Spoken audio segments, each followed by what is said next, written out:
Sir மே 4ஆம் தேதி result வந்துச்சு. எஸ். கிட்டத்தட்ட விஜய் அவர்கள் வந்து முதலமைச்சர் பொறுப்பேற்று 1 மாத காலத்தை தாண்டி போயிட்டு இருக்கு. எஸ். இன்னும் திமுக அமைச்சர்களோட அது எப்படி புலம்பல்னு சொல்றதா, குமரல்னு சொல்றதா, இன்னும் அடங்காமே போயிட்டு இருக்கு. உள்ளாட்சி தேர்தல்ல ஒரு சீட்டு ஜனவில்லை ஒரு மேயராக நீ வந்தீங்கன்னா நான் ஒரு பக்கம் சொல்றேன். ஐயா ஸ்டாலினியா இருக்கார்ல, ஆட்சியில் இருக்கப்ப சிஎம் சாரா இருக்கப்ப 41 பேர் கரூர்ல இறந்து போறாங்க. அதுக்கு அவர் நினைச்சிருந்தா எவ்வளவு ப்ரெஷர் கொடுத்துருக்கலாம், மக்களை அவருக்கு விஜய் சாருக்கு எதிராக ஆப்போசிட்டா எப்படி திருப்பி இருக்கலாம். அவங்ககிட்ட எவ்வளவு மீடியா இருக்கு. அது பொது மேடையில் சார். ஆனா வந்து சட்டசபையில வேற மாதிரி தான் முன்னாள் சிஎம் வந்து பதிவு பண்ணாரு. புரியுது. விஜய் வந்து லேட்டா வந்ததுனால தான் இந்த 41 பேரோட மரணம்னு சொன்னாரு. இந்த காலதாமதம் கூட்ட நெரிசலுக்கு முக்கிய காரணமாக அமைந்தது. மெரிபா பன்னீர் சோடா, ஐ ட்ரஸ்ட் மெரிபா. ஸ்பீக் பண்ற அளவுக்கு டிவிக்கு நான் அப்பெல்லாம் ஒன்றும் இல்லை அவங்க. ஏன்னா பாட்டுக்கு 10 ரூபான்னு பாடி தான் ஆட்சியை பிடிச்சாங்க கூட வச்சுக்கலாம். இப்போ அந்த 10 ரூபா ஓடிட்டு தானே இருக்குது. பாட்டிலுக்கு 10 ரூபா, பாட்டிலுக்கு 10 ரூபா, பாட்டிலுக்கு 10 ரூபா, பாட்டிலுக்கு 10 ரூபா. சார் மே 4ஆம் தேதி ரிசல்ட் வந்துச்சு. எஸ். கிட்டத்தட்ட விஜய் அவர்கள் வந்து முதலமைச்சர் பொறுப்பேற்று 1 மாத காலத்தை தாண்டி போயிட்டு இருக்கு. எஸ். இன்னும் திமுக அமைச்சர்களோட அது எப்படி புலம்பல்னு சொல்றதா, குமரல்னு சொல்றதா, இன்னும் அடங்காமே போயிட்டு இருக்கு. ஒரு பக்கம் முன்னாள் அமைச்சர் தாமு அன்பரசன் என்ன சொல்றாங்கன்னா, நாங்கள் வந்து திமுக, அதிமுக, பிஜேபி அப்படி டார்கெட் பண்ணி போயிட்டு இருந்தோம். குறுக்க இந்த நாய் பூந்து ஆட்சியை பிடிச்சிட்டு அப்படின்னு அந்த சொல்றாரு. நாயர் வார்த்தை பயன்படுத்தினாரா? ஆமா, தவறு தவறு அப்படின்னு சொல்றாரு. அப்புறம் சென்னை ஸ்லாங்ல ஒரு வார்த்தையும் சொல்றாரு, Okay, தவறு. அப்படிங்கிற அந்த வார்த்தையும் சொல்றாரு. தவறு. விசில் சின்னத்தவரை நின்று மூஞ்சியெல்லாம் பாரு, கஞ்சா அடிச்சவன், கொலை பண்ணவன், வழிப்பறி பண்ணவன் மாதிரி மூஞ்சி இருக்கு இப்படின்னு ஒரு மக்களால் தேர்ந்தெடுக்கப்பட்ட மக்கள் பிரதிநிதிகளை இப்படி விமர்சிப்பது சரியா சார்? இல்லைங்க, இந்த மாதிரி வார்த்தைகள் உருவத்தை பற்றி பேசுறது அது என்ன பொறுத்த வரைக்கும் தவறு தான். அது பொருந்தாது, அது தவறுன்னு வச்சுங்களேன். இப்போ சில பேர் வந்து வீக்காக இருப்பாங்க, இப்போ பெர்த்தே அவங்க டோனே அப்படி தான் இருக்கும், லீனாக இருப்பாங்க, டல்லாக இருப்பாங்க.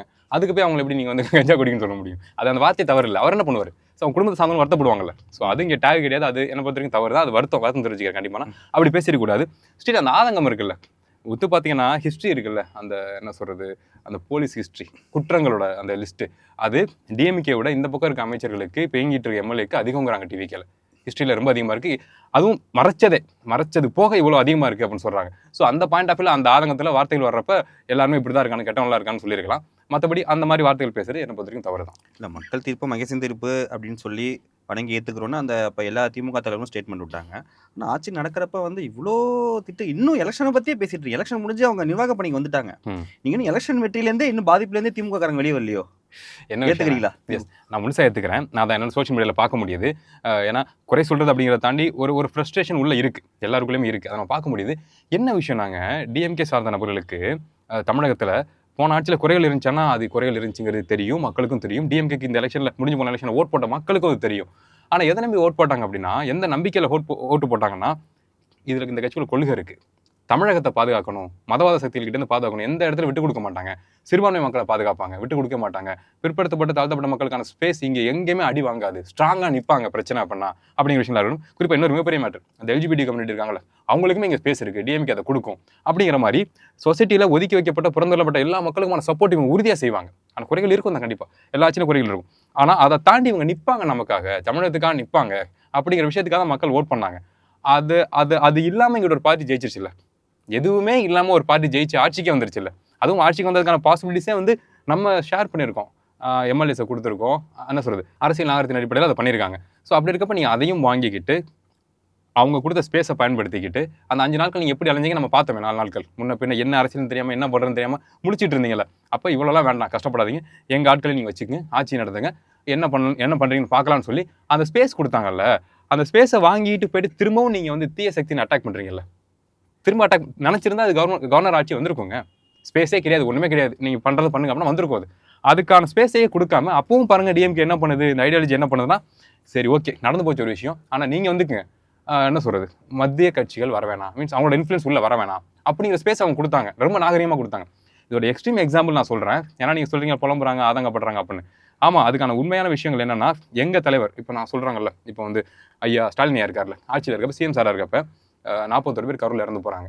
அதுக்கு அவர் நினச்சிருந்தா எவ்வளோ ப்ரெஷர் கொடுத்துருக்கலாம், மக்களை அவருக்கு விஜய் சாருக்கு எதிராக ஆப்போசிட்டாக எப்படி திருப்பி இருக்கலாம். அவங்ககிட்ட எவ்வளோ மீடியா இருக்குது, சன் நெட்வொர்க் நான் சொல்கிறேன், எவ்வளோ எதிராக திருப்பி இருக்கலாம்.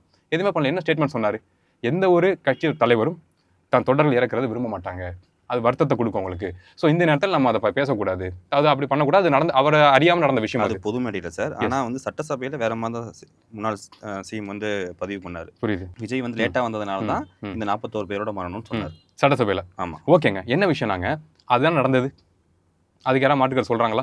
விஜய் சார் கடைசியில் ஏற்றுக்க மாட்டார்னு வச்சுங்களேன், இந்த ஜென்மத்தில் அவர் ஏற்றுக்க மாட்டார், அவர் தான் காரணம்னு. அது நமக்கு நல்லாவே தெரிஞ்சு போச்சு. இனி ஏற்றுக்கிட்டானே ஏற்றுக்காட்டி என்ன, அந்த உயிர்கள்லாம் முடிஞ்சே போச்சு. இல்லை, அந்த உயிர்கள் இல்லை. அந்த இடத்துல அது என்ன நடந்திருக்கும், சாதாரண மண்ணாவே அது மாறி இருக்கும் நேரத்துக்கு. அப்படி மாற்றம் நடந்து போச்சு. இப்போ அவர் ஏற்றுக்கல, அதுக்கு வருத்தப்பட தயாராகவே இல்லை. ஸோ அப்படி இருக்கப்ப அதுதான் உண்மை. ஆனால் ஒரு அரசியல் கட்சி தலைவராக அவர் இதை எப்படி ஹேண்டில் பண்ணார், அந்த நேரத்தில் அந்த ஹீட் எப்படி ஹேண்டில் பண்ணார். அப்படி மொத்தமாக திருப்பாதீங்க, தலைவர் தான் காரணம், மீன்ஸ் அந்த கட்சியோட தலைவர் தான் காரணம் திருப்பி விடாதீங்க.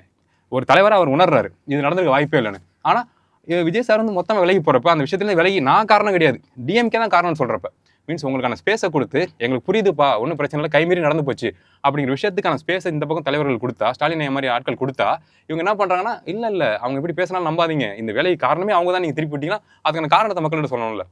மக்கள் உங்களை வெறுக்காமல் இருக்க இந்த பக்கம் ஸ்டாலின் வந்து ஒரு ஸ்டேட்மெண்ட் கொடுக்குறாரு சிஎம்மாக இருக்கப்ப. ஆனால் நீங்கள் அதையும் பயன்படுத்திக்கிட்டு இதுக்கு காரணமும் டிஎம்கே தான் சொன்னால் அடிப்படை காரணம் தான் அவர் சொல்கிறாரு. அவ்வளோதான் விஷயம். சார், ரீசெண்டாக வந்து முன்னாள் அமைச்சர் அன்பில் மகேஷ் பேசினது வந்து ஒரு வைரல் ஆகிட்டு இருக்கு. அவர் என்ன சொல்கிறாருன்னா, சினிமா நடிகன்னு ஆசைப்பட்டார், வந்துட்டார். 100 பேர்லாம் அடிக்கணும்னு ஸ்க்ரீனில் ஆசைப்பட்டார், வந்துட்டார். சிறுபான்மை மக்களை வச்சு தீவிரவாதிகளாக சித்தரிச்சார், அவரெல்லாம் வந்து இப்போ சிஎம் ஆகிட்டார். இன்னொன்று சொல்கிறாரு, இன்னொன்று முக்கியமாக என்ன பதிவு போடுறான்னா, ஆக்டிங் சிஎம்மாக ஒருத்தவர் இருக்காரு, சிஎம் இன் ஆக்டிங் மோடில் இருக்காரு அப்படின்னு சொல்கிறாரு. ஆக்டிங் சிஎம்மாக யார் இருக்காரு? இவரை ஏன் சொல்ல வராரு? பதவியேற்கவர்கள் வந்து ஜோசப் விஜய் அவர்கள் என்ன சொன்னாரு, இங்க எந்த பவர் சென்ட்ரி கிடையாது, ஒன்னன் ஒன்லி நான் மட்டும்தான் சரி அப்படின்னாரு. ஜோசப் விஜய் அவர்கள் தான் சிஎம். இதை எந்த வகையில மறைமுக விமர்சிக்கிறேன்னு தெரியல. சிம்பிள், ஒன்றும் இல்லைங்க. இப்போ அரெஸ்ட் பண்ணியிருக்காங்களா, அரெஸ்ட் பண்ணி சார் வெளில வந்துட்டார், மாரியா சார் வந்து வெளில வந்துட்டாப்ல. அதை அரெஸ்ட் பண்ணுற, சரி இவர் அரெஸ்ட் பண்ணுங்க அப்படிங்கிற டிசிஷன் யார் எடுத்தது? இவர் அரெஸ்ட் பண்ணலாம், இவர் அரெஸ்ட் பண்ணுங்க, ஆட்சிக்கு எதிராக பேசுறாரு, டிவிக்குங்கிற பார்ட்டிக்கு எதிராக பேசுறாரு, அதுவும் ட்ரக்கோட விஷயங்கள் வந்து ரிலேட் பண்ணி பேசுறாரு, வித் ப்ரூஃபோட பேசுறாரு. இவர் அரெஸ்ட் பண்ணுங்கிற டிசிஷன் யார் எடுத்தது? ஆதவர்ஜனா சாரா, விஜய் சாரா, மரியாதைக்குரிய மாண்புமிகு முதலமைச்சர் விஜய் சாரா அப்படிங்கிற கேள்வி மக்கள்கிட்ட எழுவல. இதே பாசிபிலிட்டிஸ் நீங்கள் யோசிச்சு பாருங்க, யார் எடுத்திருப்பா? இல்லை, போலீஸ் மினிஸ்ட்ரி யார்கிட்ட இருக்கு? விஜய் சார் தான். விஜய் சார் தான் இருக்கு. எஸ், அவர் தான் எடுத்திருப்பார். அவர் அந்த முடிவு அவர் தான் எடுத்திருக்காரு. அப்படிதான் நீங்க இல்லைங்கிறீங்க? No, chances zero. Vijay sir பார்த்துட்டு என்ன ஒரு யூடியூபரை அரெஸ்ட் பண்ணு சொல்றதுக்கு விஜய் சாருக்கு வேலையா? அப்போ எவ்வளோ ஹேட்டட், எவ்வளோ பேர் பேசிட்டு இருக்காங்க. மீன்ஸ் நம்ம பண்பட்டு அரசியல் பேசுகிறோம், பல பேர் எவ்வளோ பேசுகிறாங்க ஸ்ட்ராங்காக, விஜய் சார் அட்டாக் பண்ணி அவரோட பர்சனல் லைஃப் வரையும் போகிறாங்களே, அதெல்லாம் எதுவுமே கண்டுக்காமல் இதை புடி அப்படின்னா அந்த முடிவு யார் எடுக்கிறா, ஏன் எடுக்கிறா, யாரை பற்றி அவர் பேசுகிறாரு? ஸோ அப்போ இது இனிஷியேட் யார் பண்ணுறா, யார் ப்ரெஷர் கொடுத்து அவர் அரெஸ்ட் பண்ணுங்க, இந்த மாதிரி யாரையும் பேச விடாதீங்க, பேசுகிறவங்களுக்குலாம் பயம் வரணும் அப்படிங்கிற ப்ரெஷர் யார் கொடுக்குறா? ஸோ அது மக்களுக்கு புரியாமையாக இருக்குது. ஈவன் டிவிக்கு ஓட் பண்ண தொண்டர்களுக்கே புரியுது, அது அவங்களே கிளியர் கட்டாக இருக்காங்க. ஆட்சி நம்ம தலைவர்கிட்ட இருக்கா, இல்லை வேறு யாரும் மேனிப்புலேட் பண்ணுறாங்களா தலைவரை? ஏன்னா வர கட்சி தலைவர்கள் எல்லாருமே ஒரு கட்சியில் இணைய போகிறாங்கன்னா கட்சியோட மெயின் லீடர் தானே போய் பார்ப்பாங்க, அவர்கிட்ட தானே நன்மதிப்பு பெற விரும்புவாங்க. ஏன்னா அவரோட ஆட்சியில் அவரோட மாற்றம் நடந்திருக்கு, அவர் ஆட்சிக்கு வர்றப்ப மக்கள் நம்பியிருக்காங்க, அவர் தானே போய் அப்ரோச் பண்ண பார்ப்பாங்க. ஆனால் இங்கே சேர தலைவர்கள்லாம் ஏன் ஆதவர்ஜனா சாரை பார்த்து அவர்கிட்ட நன்மதிப்பு பெறாங்க? ஓகே, ரொம்ப உங்களுக்கு அவங்க முகங்களை பாருங்க, உணர்ற விஷயங்களை பாருங்க. உங்ககிட்ட நாங்கள் வந்துட்டோம், விஜய் சார் கிட்ட இல்லை, உங்ககிட்ட நாங்கள் வந்துட்டோம், எங்களை பார்த்துக்குங்க அப்படிங்கிற மீட்டர் தான் அவங்க இப்படி இருக்காங்க. போர்வெல்லாம் போத்துறப்ப தாராளமாக பெருமையாக நிற்கலாமே, கொள்கை பிடிச்சி நாங்கள் வந்தோம், சால்வை பார்த்துலாமே. அதனை இப்படி போய் சால்வை பார்த்துறீங்க, இப்படி போறீங்களே, என்னாச்சு, கீழே போயிட்டீங்களா நீங்கள்? அவ்வளோ என்ன சொல்றது, அவ்வளோ இயங்குறீங்களா அவர் கீழே? நீங்கள் மென்டலி வந்து ஆதவர்ஜனா சார் கீழே இயங்கினா போதும், அவரை ஃபேவர் பண்ணால் போதும், டிவிக்கில் நம்ம செட்டில்டு டிவிக்குள்ள அப்படிங்கிற மோடுக்கு மாறக்கூடிய நபர்கள் எல்லாரையும் நம்ம பார்க்குறோம், உணர்றோம். ஸோ அப்போ ஈஸியாகவே தெரியுது, ஆக்டிங்கிற வேர்டு பொருத்தமாக தானே இருக்குன்னு நான் சொல்கிறேன். அதை மாற்றுங்க, அப்படின்னா மாற்ற ட்ரை பண்ணுங்க, நீங்கள் ஏங்குங்க, நீங்கள் பேசுங்க, நீங்கள் ஸ்டேட்மெண்ட் விடுங்க. ஏன் கட்சியில் இருக்க மற்றவங்க எல்லாம் பேசுகிறாங்க? மீன்ஸ் எல்லா சிக்கலுக்கும் ஒரு முதலமைச்சர் பதில் சொல்லிட்டே இருக்க முடியாது, அது நமக்கு புரியுது. அது போக அவரோட வேல்யூன்னு ஒன்று இருக்குது. விஜய் சார் சூப்பர் ஸ்டார் லெவலுக்கு இருந்த ஒரு பர்சன் அவர் அப்படிங்கிறப்ப சில விஷயங்கள் இறங்கி வர பேச முடியாது, பண்ண முடியாது, அது நமக்கு தெரியுது. அதே சமயம் அடிப்படையில் இருக்க பேசிக் தமிழகத்துக்கு சிக்கல் நடக்கிறப்ப ஸ்டேட்மெண்ட் நீங்கள் விடலாமே, டக் டக்குன்னு விட்டுட்டே இருக்கலாமே. அதை கூட நீங்கள் பண்ண மாட்டீங்க அப்படின்னா டவுட் வருது இல்லை? யாரோ ஒருத்தவங்க வந்து இவரை இந்த விஷயத்துக்கு பேசாதீங்க, இந்த விஷயத்துக்கு பேசுங்க, மதவாத சக்திகளுக்கு எதிராக இல்லை ஒன்றிய அரசுக்கு எதிராக விஷயங்கள் வரப்ப ஸ்ட்ரைட்டாக விஜய் சார் வந்து தமிழகத்தோட முதலமைச்சர் விஜய் சார் வந்து ஸ்டேட்மெண்ட் விடக்கூடாது, அவர்கிட்ட நேரம் வராது. கூட இருக்கவங்க எல்லாருமே பேசுவாங்க, சனாதனத்துக்கு எதிராக நாங்கள் இருப்போம்னு சொல்லி ஆதவர்ஜனா சார் மட்டும் தான் பேசுவார். ஏன் விஜய் சார் பேச மாட்டாரு? ஒரு ஸ்டேட்மெண்ட் ஸ்ட்ராங்கா, சனாதனம் தமிழகத்தில் அப்ளை பண்ண நான் விட மாட்டேன், நான் இருக்கவரை அது நடக்காது அப்படிங்கிற ஒரு ஸ்டேட்மெண்ட் விஜய் சார் விடட்டுமே. அவர் மனசுக்குள்ள அதுதான் இருக்குன்னா அதை சொல்லட்டுமே. ஏன் சொல்லவே மாட்டேங்கிறாரு? சொல்லவே மாட்டார், எழுதி வச்சுக்கோங்க. அப்படின்னா அவர் சனாதனத்துக்கு ஆதரவாக இருக்கான்னு சொல்லிட்டு இருக்கீங்களா? ஆமாம், எஸ். ஸ்டேட்மெண்ட் மனசில் நினைக்கிறது எப்படிங்க புரியும்? எப்படி எத்தனை பேருக்கு புரியும்? அது அங்கிட்டும் இவங்களுக்கு ஃபேவரிசம் வேணும். பெரியார கொள்கை தலைவராக வச்சிருக்காரு, சும்மா வச்சிருக்காரு, பேருக்கு வச்சிருக்காரு. அப்போ அதுக்கான என்ன சொல்றது, அந்த செயல்பாடுகள் எதுவுமே தெரியலன்னு நான் சொல்கிறேன். பெரியார் ஐயா நீங்கள் வந்து கொள்கை தலைவர் வச்சிருக்கீங்கன்னா நீங்கள் எவ்வளோ ஸ்ட்ராங்காக இருக்கணும், மதவாத சக்திகள் எவ்வளோ ஸ்ட்ராங்காக நீங்கள் எதிர்க்கணும். பாட்டை மாற்றி போடுறாங்கன்ட்டு நீங்கள் ஏங்கிட்டு இருக்கீங்க அவங்க கூட சேர்ந்துக்கிட்டு. தமிழ் தாய் வாழ்த்தை 3ஆவதாக போடுறாங்க தமிழகத்துக்குள்ளே. நீங்கள் அந்த புரோட்டோக்காலுக்கு ஒத்து போய் ஏங்குறீங்களே, எப்படி அது உங்களுக்கு கோவம் வரலையா? அப்போ நீங்கள் பெரியார் தலைவர் வந்து எடுத்துருங்க. நீங்கள் அதையும் வச்சுக்கிட்டு நீங்கள் இந்த விஷயங்கள் பண்ணுறது பெரியாரிசை ஃபாலோ பண்ணுற திராவிட கட்சியில் கோவத்தை தான் உண்டாகுது. அவர் என்ன பண்ணுறாருன்னா, கட்சி ஆரம்பிக்கிறப்ப தமிழகத்துக்குள்ள ஒரு கட்சி ஆரம்பிக்கணும். இந்த பக்கம் பெரியாரிசம் பேசுகிறவங்களும் அவ்வளோ ஸ்ட்ராங்காக இருக்காங்க, தமிழ் தேசம் பேசுகிறவங்களும் ரொம்ப ஸ்ட்ராங்காக வளர்ந்து வந்துட்டு இருக்காங்க. ஸோ இவங்களை எதிர்த்து நம்ம ஒன்று பண்ணோம்னா இது அப்ளிகபிளே ஆகாது. இவங்களுக்கு பதில் சொல்லி நம்ம மண்டை குழம்பி போயிடும். ஸோ அப்போ நம்ம என்ன பண்ணலாம், இவங்க 2 பேரையும் ஆஃப் பண்ணுறதுக்கு, ஈவன் அந்த கட்சிக்குள்ள இருக்க நபர்களையும் ஆஃப் பண்ணுறதுக்கு இங்கே இருக்க தலைவர்கள் எடுத்துக்குவோம், இங்கே இருக்க தலைவர்கள் எடுத்துக்குவோம் அப்படின்னு ஒரு ஃபன்னாக ஒரு கட்சி ஒன்று உருவாகுது. அந்த கட்சி வந்து ஃபன்னான நபர்களால் ஆட்சியும் பிடிச்சிருச்சு. ஸோ இப்போ ஆட்சியும் ஃபன்னாக நடந்துகிட்டு இருக்கு. இந்து சமய அறநிலையத்துறை அமைச்சராக வந்து ரமேஷ் அவர்கள் வந்து பதவிட்டு இருக்காரு. அதை வந்து ரொம்ப யங்கஸ்ட் அமைச்சர்னு சொல்கிறாங்க. அதாவது இந்த பீரியடில் அவர் வந்து நிறையா கோயிலுக்கு விசிட் போகிறார். இப்போ வந்து திருச்செந்தூர் போனார். கிட்டத்தட்ட அவர்கிட்டே அமைச்சனே தெரியாமல் 4000 லஞ்சம் கேட்டதெல்லாம் வைரல் ஆச்சு. பழனியும் போயிருக்காரு. கிட்டத்தட்ட பழனி கோயில் 5 வருஷமாகவே கமர்ஷியல் செக்டராகவே இயங்கிட்டு வந்துச்சு. பணம் மட்டும் தான் அங்கே பிரதானமாக இருந்துச்சு. இப்போ அதெல்லாம் மாற்றுறோம் அப்படின்னு தான் சொல்கிறாரு. டைரெக்டாக வந்து உங்கள் இதாக சொல்கிறாரு. சேகர் பாபு தான் அறநிலையத்துறை அமைச்சராக இருந்தார். சிறப்பாக செயற்படலையா கடைசி 5 வருஷம்? இல்லைங்க, எனக்கு அதை பற்றி கிளியரான ஐடியா கிடையாது. உண்மையாக எனக்கு இல்லை. ஏன்னா அவங்களுக்கு புரியுதில்லை. நான் வந்து எலெக்ஷன் முன்னாடி ஆப்போசிட்டாக பேசிகிட்டு இருந்தேன். ஸோ அப்படி இருக்கப்போ எனக்கு அறநிலையத்துறைகளுக்கும் டீப்பான நாலேஜ் இல்லை. இல்லைன்னு ஒத்துக்கணும். தெரியாத மாதிரி பேசி தப்பு பேசக்கூடாது. எனக்கு அது வந்து நாலேஜ் கிடையாது. ஸ்டில் பிரதர் இயங்குறது பாசிட்டிவாக தான் இருக்குது. நல்ல விஷயங்கள்லாம் பண்ணிட்டு இருக்காரு. அதே சமயம் நீங்கள் இயங்குறீங்கல்ல, ஒரு குற்ற செயல் ஒருத்தவங்க செஞ்சாங்கன்னு சொல்லி கண்டுபிடிச்சிங்களா, கையும் களமாக பிடிச்சிங்கள, அவரை நீங்கள் என்ன பண்ணீங்கிற கேள்வி இந்த பக்கம் இருக்குது. லெட்டர் எழுதி கொடுத்தா போதுமா? அந்த லெட்டர் வந்து ஃபேக், ஏஐ வந்துச்சு, ரியல் வந்துச்சு, இதான் ரியல், இதான் ஃபேக்லாம் பரப்பிட்டு இருந்தாங்க. ஆனால் 4000 ரூபாய் கோயிலுக்குள்ள நீங்கள் வெளில போனோட 1 ரூபா 2 ரூபா 10 ரூபா போடுறதுக்கு எண்ணி போடுறீங்க. நம்மளுக்கு மனுஷனுக்கு போடுறதுக்கு அவனுக்கு பசிக்குது, அதுக்கு நீங்கள் காசு போட யோசிக்கிறீங்க. ஆனால் உள்ள கம்ஃபர்டபுளாக இருக்காங்க, ரொம்ப சேஃபாக சில்லாக உள்ள இருக்க நபர்களுக்கு 4000 கேட்குறாங்க. உள்ளே இருந்து நம்ம போய் கடவுளை பார்க்குறதுக்கு இடையில இவங்க இருந்துக்கிட்டு 4000 கேட்குறாங்கன்னா எவ்வளோ பெரிய குற்றம் இது. நீங்கள் பேசிக்காக பார்க்குற 4000 என்னப்பா தப்புப்பா, சரி விடுங்கப்பா, லெட்டர் கொடுத்தாரு போங்கப்பான்னு இருக்கலாம். ஆனால் நீங்கள் இந்த கோயிலோட ஸ்ட்ரக்சரில் யோசிச்சு பாருங்களேன். இங்கேருந்து உள்ளே போகிறப்ப கடவுளை நம்ம தேடி போகிறோம், தேவை இருக்குது. அங்கே போனால் நிம்மதி கிடைக்கும் அப்படின்ட்டு நம்ம போகிறோம். அவர்கிட்ட போனால் நிம்மதி கிடைக்கும். வீட்டில் இல்லாத கடவுளா, வீட்டில் இல்லாத ஃபோட்டோவா, சோஷியல் மீடியாவில் யூடியூப்ல இல்லாத கடவுளா, மொபைலில் இல்லாத கடவுளா, அங்கே போய் அவர் பார்ப்போம். அது எந்த கடவுளோ அங்கே போகலான்னு நீங்கள் போகிறப்போ ஒரு மனுஷன் தானே, ஹைரார்க்கி நீங்கள் வச்சுங்கப்பா, மனுஷன் தானே அவர். ஒரு மனுஷன் நிறுத்தி அந்த கடவுளை பார்க்கணும் எனக்கு 4000 கொடுன்னு கேட்குறது எவ்வளோ பெரிய குற்றம் செய்யுது. கீழே இருக்க அந்த வெளியில் உட்காந்துருக்க நபர்களுக்கு அந்த 4000 போட்டால் வாழ்க்கை 1 மாதம் 2 மாதம் அப்படி வாழ்வாங்க, அப்படி சாப்பிட தான் அவங்களுக்கு வேறு என்ன வேணும். ஒரு நல்ல இடத்துல டென்ட் போட்டு தூங்குவாங்க. ஸோ அப்படி இருக்கப்போ நீங்கள் திடீர்னு ஒன்று டிவிக்கு ஆச்சு மாறினதுக்கு அப்புறம் அவங்க கேட்கல. சரிங்க, அவங்க காலகாலமாக பழகிட்டாங்க. சரி, அதே தான் கேட்டுட்டு இருக்காங்க. நீங்கள் வந்து இதுக்கு முன்னாடி 1000 ரூபா மினிமம் 1000 ரூபா 500 100 நானே கொடுத்துருக்கேன். நல்ல விஷயங்க. ஃபேமிலி பார்த்து ஒன்று கேட்பாங்க, தனியாக வந்தால் ஒன்று கேட்பாங்க. புரோக்கர்ஸ் மாதிரி அங்கே நிற்பாங்க. ஆக்சுவலி இது வந்து அங்கே உள்ள பேர் சொல்லக்கூடாது, சில அரசியல் முக்கிய புள்ளிகளுக்கும் ஷேர் ஆகுது. நல்ல விஷயங்க, ஷேர் ஆகட்டுங்க. மாற்றம் நோக்கி தானே டிவிக்கு வந்துச்சு. ஆமாம், இப்போ நீங்கள் போறீங்களா, அமைச்சராகவே போறீங்களா, கண்மணி குற்றத்தை பார்க்குறீங்களா, எவ்வளோ பெரிய தப்பு அது. அதை நான் எவ்வளோ எமோஷனலாக உங்களுக்கு விளக்குறேன். அப்படி இருக்கப்ப அந்த தவறு செஞ்சவருக்கான தண்டனை என்ன? சஸ்பெண்ட் பண்ணிருக்காங்க. திருச்செந்தூர்ல நிறைய கோயில் அதிகாரில வந்து சஸ்பெண்ட் பண்ணிருக்காங்க. எஸ், இந்த தவறு செஞ்சவர் என்னன்னாரு, அவர் முகம் என்ன, ஏன் அப்படி பண்ணாரு, அவருக்கான தண்டனை என்னங்கிற விஷயங்கள் தெரியாமே போகுது, ஒரு கடிதத்தோட போகுது. ஸோ அப்படி இருக்கப்ப இந்த மாதிரி விஷயங்களை இனி செஞ்சா மாட்டக்கூடாது. அந்த மீட்டர் தான் மாட்டினா லெட்டர் கொடுத்து தப்பிச்சுக்கலாம் அப்படிங்கிறது தான். ஆனால் இதைத்தான் நம்ம சொல்கிறோம், ஹைரார்க்கியில் இங்கே இருக்கவங்க பண்ணால் தப்பு கிடையாது, ஒரு லெட்டரில் முடிஞ்சு போயிடும்.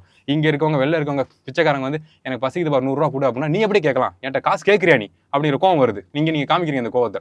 வாசலில் இருக்க வியாபாரி ஒருத்தர் ஏதோ பூ கட்டுறாரு, எக்ஸ்ட்ரா ஒரு 10 ரூபா கூட கழிச்சு கேட்குறாரு, அது கோவம் வருது உங்களுக்கு. இப்பெல்லாம் கேட்குறாங்க, அநியாயம் பண்ணுறாங்க, செப்பல் போடுறது 20 ரூபா 30 ரூபா கேட்குறாங்க, உங்களுக்கு அவ்வளோ கோவம் வருது இந்த எம்ப்ளாயிஸ் மீது, கோயில் வாசலில் இருக்கவங்கள. ஆனால் உள்ளே போனால் நீங்கள் 4000 இடத்துக்கு லெட்டரை கொடுத்துட்டு நீங்கள் விட்டுறீங்க. ஸோ அப்படி இருக்கப்ப இந்த ஹைரார்க்கிக்கு நீங்கள் பொருந்தி போயிட்டீங்க.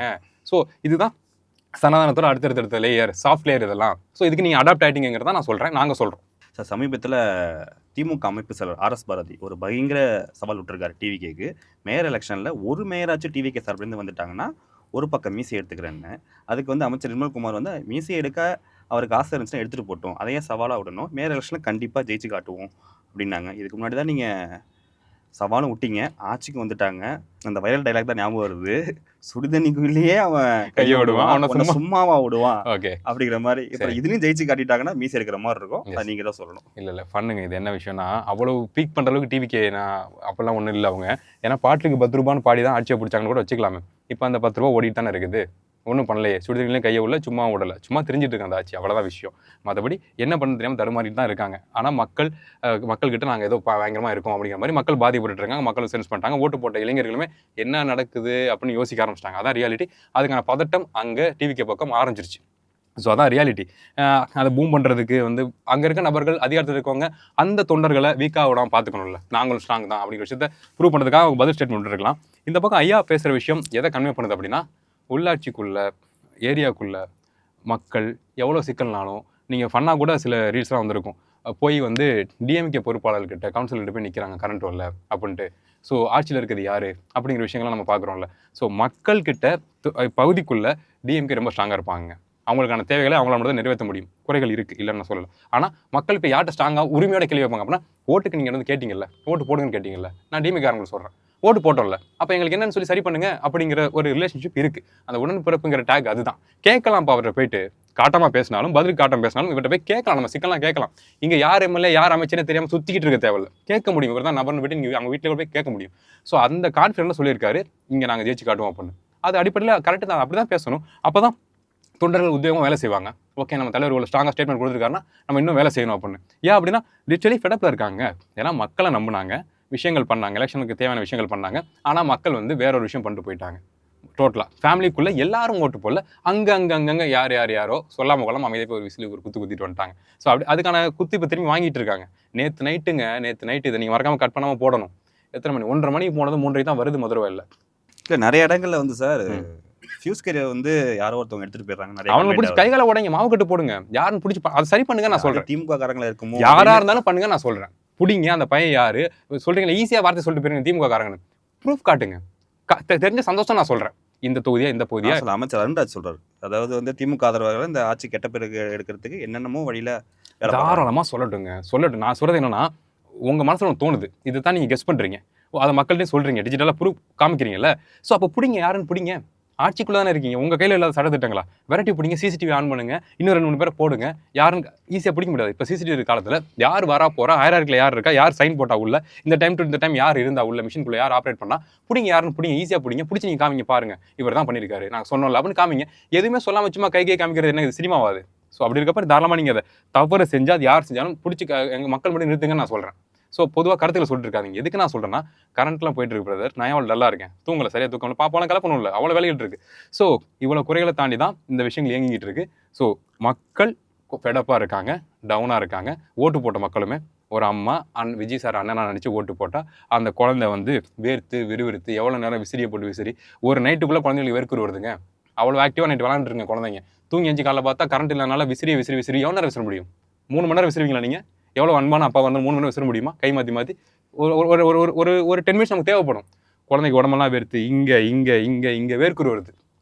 யார் பாதிக்கப்படுறா? டிவி கேட்க ஓட் பண்ண அம்மாக்கள் பாதிக்கப்படுறாங்க. சென்ஸ் பண்ணியிருக்காங்க அவங்க. ஸோ மாற்றங்கள் இந்த உள்ளாட்சி தேர்தலில் அடிக்கும், அதை நம்ம பார்க்க போகிறோம். அந்த கான்ஃபிடன்ஸ் தான் ஐயா பேசியிருக்காரு நான் சொல்கிறேன்.